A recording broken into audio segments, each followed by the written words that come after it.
اپنی پیشانی کو اسی رب کی بارگاہ میں جھکائیں۔ اب یہاں پر ایک مسئلہ جان لیں آپ اچھی طریقے سے۔ مسئلہ یہ ہے کہ سجدہ دو قسم کا ہوتا ہے، دو طریقے کا سجدہ ہوتا ہے۔ ایک سجدہ معبودی، یعنی وہ سجدہ جو کہ عبادت کی نیت سے کیا جائے، وہ صرف اللہ تبارک و تعالیٰ کو کیا جا سکتا ہے۔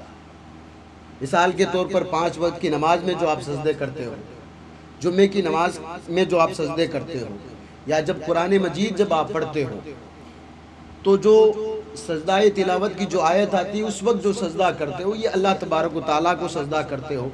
اب یہ سجدہ اللہ تبارک و تعالیٰ کے علاوہ آپ کسی کو سجدہ نہیں کر سکتے۔ کسی کو یہ سجدہ جو نا یہ سجدہ اللہ تبارک و تعالیٰ کے علاوہ کسی کو نہیں کر سکتے، یعنی کہ اپنی پیشانی کو اللہ تبارک و تعالیٰ کے علاوہ کسی کے سامنے نہیں جھکا سکتے۔ نمبر دوسرے پہ جو سجدہ آتا ہے اس کو کہتے ہیں سجدہ تعظیمی، یعنی کسی کو عزت دینے کے لیے۔ آپ اپنے والدین کی عزت کرتے ہیں، آپ اپنے پیر کی عزت کرتے ہیں، تو جو ہے اسی کو کہتے ہیں کسی کی تعظیم کرنا۔ لیکن شریعت یہ کہتی ہے کسی کو تعظیم کے لیے بھی، تعظیم کی نیت سے بھی اگر آپ کسی کو سجدہ کرتے ہیں تو یہ حرام ہے، سخت حرام ہے۔ پتہ کیا چلا، چاہے ولی ہو، چاہے نبی ہو، چاہے پیر ہو، چاہے فقیر ہو، کوئی بھی ہو، اللہ تبارک و تعالیٰ کے علاوہ کسی کو سجدہ کرنا جائز نہیں ہے۔ ایک مسئلہ یہ ہو گیا۔ اب ایک بات اور جو کہ اس وقت سب سے ہمیں ضرورت ہے اس بات کی، وہ بھی جان لیں آپ۔ دیکھیے جب ہمارے یہاں پر کسی کا انتقال ہوتا ہے نا، تو ہم لوگ کیا کرتے ہیں بھائی، جو بندہ انتقال کر گیا ہے ہم اس کی ڈیڈ باڈی کے حساب سے اس کو ناپتے ہیں، اس کی لمبائی چوڑائی دیکھ کر پھر ہم قبرستان بناتے ہیں، اور ہونا بھی یہی چاہیے۔ قبرستان کس کے لیے بنائی گئی؟ ایک مردے کے لیے، یعنی ہمارے پاس مردہ ہے، ہم نے اس لیے قبرستان بنائی ہے۔ لیکن آج کل کیا حالات دیکھیں، کچھ لوگ بغداد شریف گئے، وہاں سے مٹی لے کر آئے، اپنے گھر کے پاس، اپنے جو ہے یا کسی کھیت کھلیان کے پاس اپنے آپ کو کیا پتہ نہیں کیا منوانے کے لیے، یا اپنا جو ہے مطلب کاروبار چلانے کے لیے، یا پھر یہ لوگوں کے سامنے جو ہے بتانے کے لیے کہ میں دیکھیے کس طریقے سے محبت کرتا ہوں۔ یار اس محبت کی اسلام اجازت ہی نہیں دیتا ہے آپ کو۔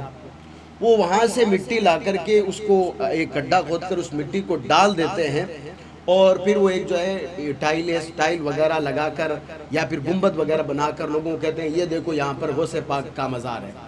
اصل میں غوث پاک کا مزار کہاں ہے؟ سیدنا شیخ عبد القادر جیلانی کا بغداد شریف میں، اور اپنے گھر پہ لا کر بندہ کہہ رہا ہے کہ یہ دیکھو غوث پاک کا مزار۔ اس بندے کو اتنا بھی معلوم نہیں ہے کہ اللہ تبارک و تعالیٰ نے سیدنا شیخ عبد القادر جیلانی دنیا میں ایک ہی بنایا ہے، ایک ہی بنایا ہے، اور جگہ جگہ پر ہم لوگ اس طریقے سے یہ معاملے کرتے ہیں۔ کیا دین ہمیں اس بات کی اجازت دیتا ہے؟ دوسرے لوگ آپ دیکھیں، لوگوں کا الگ الگ مزاج ہے لوگوں کا، اور پتہ نہیں وہ لوگ کیا ثابت کرنا چاہتے ہیں، یا وہ لوگ یہ سوچتے ہوں گے کہ ہم دین سے محبت کتنی کرتے ہیں، جبکہ ان کو یہ پتہ نہیں کہ وہ دین سے محبت نہیں کرتے ہیں، وہ کون سا کام کر رہے ہیں یہ خود کو ان کو پتہ نہیں ہے۔ کچھ لوگ کسی کے پیر صاحب کا انتقال ہو گیا، کسی کے دادا جی کا انتقال ہو گیا، اب ان کو دفنایا کسی اور جگہ، وہ بندہ جا کر ان کی جو ہے مطلب چھڑی یا ان کا جو چٹیا وغیرہ ہے وہ لے کے آ جاتے، ان کو دفن کر دیتے ہیں، اور کہتے ہیں ہمارے پیر صاحب کا مزار یہاں پر ہے صاحب، جبکہ اصل میں جب پتہ چلتا ہے تو ان کے پیر صاحب کا مزار تو کوئی اور نکلتا ہے۔ اس بندے کو یہ بھی پتہ نہیں ہے کہ میں جس کی ہاتھ پر بیعت کی ہے میرا پیر تو ایک ہی ہے نا بھائی، پھر میں الگ الگ جگہ پر ان کے مزار بنا کر میں ثابت کیا کرنا چاہتا ہوں، کیا ثابت کرنا چاہتا ہوں۔ آپ اسی طریقے سے اور لوگوں کو دیکھیں، آپ وہ کہتے ہیں صاحب یہاں پر فلاں بزرگ کا مزار ہے، مجھے وہ خواب میں آئے تھے۔ آپ کا خواب کوئی نبوت والا خواب نہیں ہے جو کہ حقیقت ہوگا، یہ بات یاد رکھیں، ہاں نبوت والا خواب نہیں ہے۔ اب جو خواب کی بنیاد پر جو مزار بناتے ہیں، آپ جا کر ان کو کہیں کہ بھئی اگر کل ان کے خواب میں مان لو اگر یہ خواب آ گیا ان کو کہ کوئی اپنی جو ہے کہے ان کو خواب میں کہ تو اپنے چھوٹے والے بیٹے کو ذبح کر، تو وہ کرے گا؟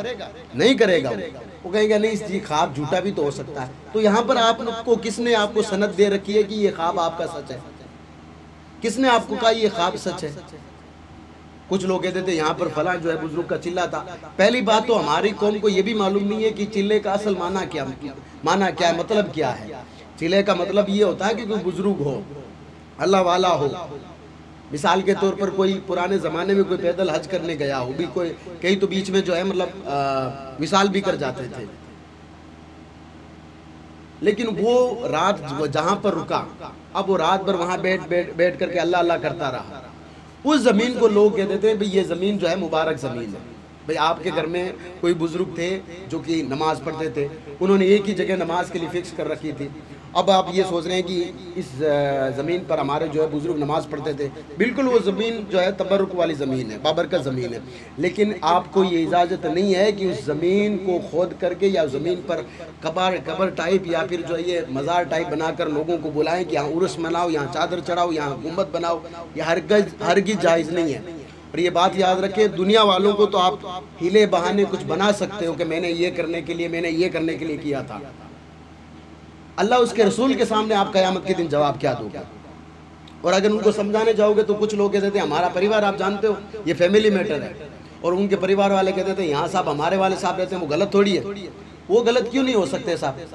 آپ امام شافعی رحمۃ اللہ تعالیٰ علیہ کو پڑھیں, امام اعظم ابو حنیفہ کے بعد سب سے زیادہ لوگ انہوں کو فالو کرتے ہیں, آدھی دنیا ان کو فالو کرتی ہے شریعت کے معاملے میں. امام اعظم ابو حنیفہ رحمۃ اللہ, یہ امام شافعی رحمۃ اللہ تعالیٰ علیہ کے, ان کی بارگاہ میں ایک شخص حاضر ہو, اس نے کہا کہ میں نے ایک شخص کو دیکھا ہے نماز پڑھتے ہوئے, جو کہ نماز پڑھتے پڑھتے اپنے کپڑوں سے بھی کھیلتا ہے, اپنے جبے کے جیبوں میں بھی ہاتھ ڈالتا ہے, اپنے جو ہے امام شریف سے بھی کھیلتا ہے, کیا اس کی نماز ہو جائے گی؟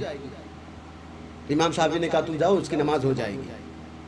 اس شخص نے کہا یہ کیسے ہو سکتا ہے؟ وہ نکل گیا. دوسرے دن پھر پہنچا امام شافعی کی بارگاہ میں. امام شافعی سے کہنے لگا حضرت آپ میرے مسئلے پر غور کریں. امام صاحب آپ میرے مسئلے پر غور کریں, مسئلہ کیا ہے میرا؟ میں نے ایک شخص کو دیکھا ہے جو نماز پڑھ رہا تھا, کبھی کپڑوں سے کھیل رہا ہے, کبھی جبے سے کھیل رہا ہے, کبھی امام شریف ادھر سے ادھر کر رہا ہے. اس آدمی کی نماز ہوگی کہ نہیں ہوگی؟ امام شافعی نے کہا بھی نماز اس کی ہے, پہلے اس شخص کو بلاؤ جو نماز پڑھ رہا تھا. اس کو بلایا گیا تو کہا تم نماز کیسے پڑھ رہے تھے؟ تو نماز پڑھ رہے تھے. انہوں نے کہا حضور میں نماز نہیں پڑھ رہا تھا. پہلے آپ ان سے پوچھو وقت کون سا تھا جس وقت انہوں نے مجھے دیکھا تھا نماز پڑھتے وقت؟ تو اس نے حساب لگایا تو کہا وقت تو مکروہ تھا, مکروہ وقت میں نماز نہیں پڑھ سکتے آپ نے. تو وہ جو بندہ نماز پڑھ رہا تھا, جس کے بارے میں وہ گمان کر رہا تھا نا کہ یہ جبے سے کھیل رہا ہے, کبے سے کھیل رہا ہے, امام شریف سے کھیل رہا ہے, انہوں نے کہا میرے پاس کسی نے لکھت میں مجھ سے پوچھا تھا کہ بندہ اگر اس طریقے سے نماز پڑھے تو نماز ہوگی کہ نہیں ہوگی. پھر میں نے وہ پریکٹیکل کر کے دیکھا, اتنے میں انہوں نے دیکھ لیا. یعنی کہ وہ جو بندہ دیکھ رہا تھا وہ سوچا کہ میں تو کبھی غلط نہیں ہو سکتا. صاحب کیوں نہیں ہو سکتے آپ غلط؟ آج میں آپ کو بتا دیتا ہوں, اگر آپ کے پریوار والے جتنے بھی لوگ ہیں, اگر جتنا آپ برائی کے وقت ساتھ دیتے ہو نا, اچھائی کا ساتھ دو, اللہ تبارک و تعالیٰ آپ کی دنیا بھی سنوار دے گا, آخرت بھی سنوار دے گا. ضرورت اس بات کی ہے. لیکن کیونکہ خاندانی مسئلہ بن جاتا ہے, فیملی میٹر بن جاتا ہے, ہمارے پریوار کا وہاں رہتا, وہ کیسے غلط کر سکتا ہے؟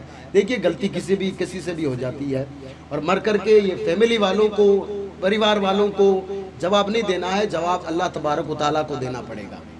وہاں کیا جواب دو گے؟ وہاں کوئی فیملی نہیں آئے گی آپ کی. یہ آپ جو ہے لوگوں کو جو آپ بنا رہے ہو نا کہ جو ہے مطلب نماز سے دور کر کے فرضی مزاروں کی طرف لوگوں کو بلاؤ, آپ نماز سے دور کر کے جو ہے مطلب نفلی نمازوں کی طرف لوگوں کو بلاؤ, آپ روزوں کو چھوڑا کر کے لوگوں کو زکوٰۃ کے مسائل بتا کر کے آپ جو ہے لوگوں کو روزے سے دور کر دو, آپ فرضی مزار بنا کر لوگوں کو نماز سے دور کر دو. آپ کل قیامت کے دن اللہ تبارک و تعالیٰ آپ سے پوچھے گا جواب کیا دو گے آپ؟ ہے کسی کے پاس جواب؟ فیملی میٹر ہو جائے گا, فلاں ہو جائے گا. دیکھیے فیملی غلط کوئی بھی ہو سکتا ہے, اس لیے اللہ تبارک و تعالیٰ سے ڈرنے کی ضرورت ہے.